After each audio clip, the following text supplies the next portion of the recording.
Hey everybody, welcome back to the channel. It's Jim with Passport to Thailand. Hope you're having a great day wherever you are in the world. Hey, today's video was inspired by an email I got from a guy named Mark out of Southern California. He's a subscriber. Thank you, Mark, for the request. This is a good one. And he was asking, hey, I know you live in Nan, and I hear that you go to Chiang Mai. I say that in my videos quite often. And he goes, could you compare the two? I'm interested in the north and staying out of the Bangkok craziness. And he went on for a while with his email. But very, very good topic and great question.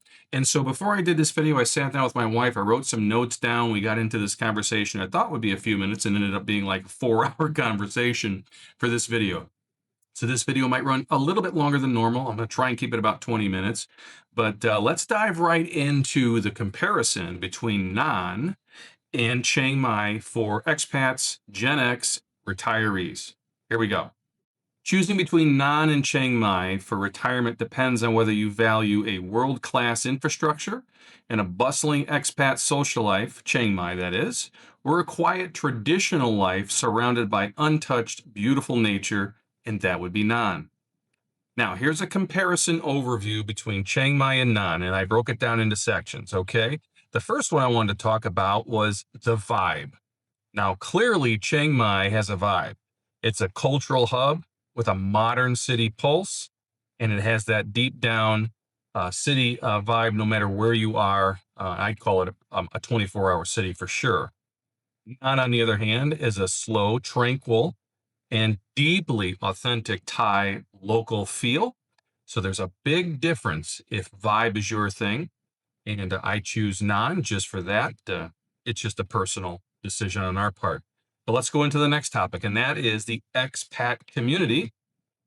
A lot of people want to connect with their, fellow expats from the country they're from. And so there is in Chiang Mai a very large, very diverse, and well-organized expat community with lots of groups and things to do.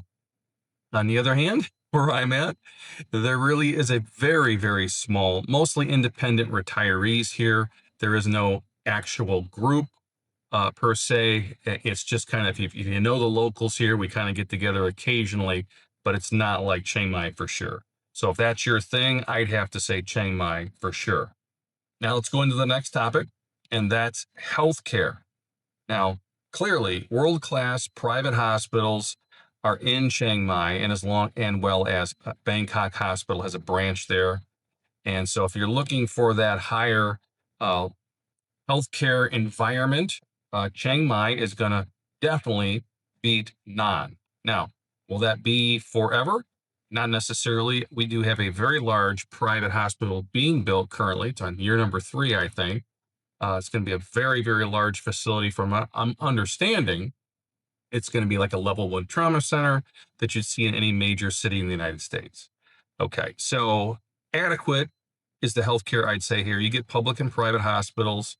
For routine healthcare stuff, sure, no problem. Like I mentioned in videos before, if I had any kind of specific healthcare issue, my wife or I, we'd go right to Chiang Mai. All right, let's go into the next topic here, comparing the two cities, and that is the cost of living. Now, Chiang Mai, generally speaking, is a low cost, but it varies based on lifestyle and choices and neighborhoods. Just like any major city, you can find, something to fit your budget. There's a lot of options. Now, in Nan, there's generally lower options due to fewer tourists and really focused on like low prices here. Rents are a couple $100s a month for a house. We do have what I consider a townhome. You can rent those. You're talking, $250 to $350 a month. And sometimes that even includes electric. So a huge difference. But here in Nan, there's just fewer opportunities for finding more modern style living, unless you're like me and you want to build your own home. So this is something to think about. Let's dive into the next topic, and that's amenities. In Chiang Mai, there are major malls, cinemas, endless dining options, everything you could imagine, 5-star Michelin restaurants, local stuff, street food. You've got all the chain restaurants. You've got endless options. Now, in Nan, you don't. You're mainly going to see the local markets, some boutiques, boutique cafes, kind of like myself and my wife have up in the mountains here.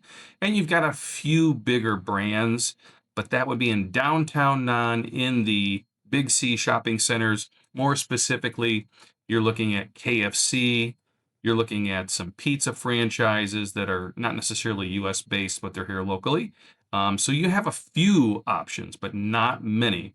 So if you're a big foodie and you need all the different varieties, Chiang Mai is going to be certainly the winner in this particular topic. Now let's go on to the next topic, and that's air quality. Without a doubt, it's a significant problem in Chiang Mai during February and April. It's the burning season, which it is now as I'm making this video. Chiang Mai, for whatever the reason, be it geographic location and trade winds, they get hammered from the smoke coming out of the north. And it's hard to tell what each year is going to be like, but a few years ago they got so bad they shut basically the city down for a couple days. Nan, on the other hand, we're affected. We more or less get like a hazy day. We don't have the intense pollution that Chiang Mai has, and it's probably because we're a little higher elevation and we're about 7 hours away by car. So just something to think about. So let's talk about Chiang Mai and the established choice, really. Chiang Mai is frequently ranked among the world's best retirement destinations, by Forbes and International Living. You see all the stuff in all of their articles about it. And, the social life, it offers an immense social network with specialized clubs, gardening, cycling, and everything you could imagine. The convenience, and here's the big thing. For me, this is the big one. Convenience of English. It's widely spoken, and Western goods are easily accessible at stores like, the big Central Festival Mall. Now, I'm going to tell you about that in a few weeks. I am going to Chiang Mai for this particular reason. I have to buy clothes. So I can't get anything here. I can't even get a pair of socks here. So a couple times a year, we do have to make the trek over to Chiang Mai and spend a few days, and we do some shopping for me and my wife, and so that it can be a big problem for some folks. We deal with it, but we go a couple times a year, kind of make a staycation, little 3-4 day away thing, have some fun, have some dinners and stuff, and then we come back. Okay, let's move on to the next topic, and that is safety and wellness. Now, the city is highly regarded for its safety, for sure, and it focuses on wellness. With numerous yoga and meditation centers. Chiang Mai is full of that kind of stuff. On the other hand here, Nan has that authentic, deep Thai cultural experience. Nan is perfect for those who want to disappear into Northern Thai culture. It's me. Nature and scenery, oh my gosh. We're known up here for our stunning mountain roads, national parks. It's a haven for nature lovers and motorcycle enthusiasts. Oh my gosh, there's so many bikes that come up here and go through all the different areas. It's amazing. It is a slower pace of living, hands down. The city is compact, it's quiet. There's a few little neat things around to see. But then you've got Chiang Mai, which is highly commercialized. Let's talk about the challenges, really.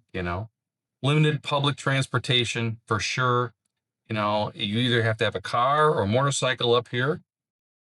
And really, speaking some Thai is almost a necessity for basic life.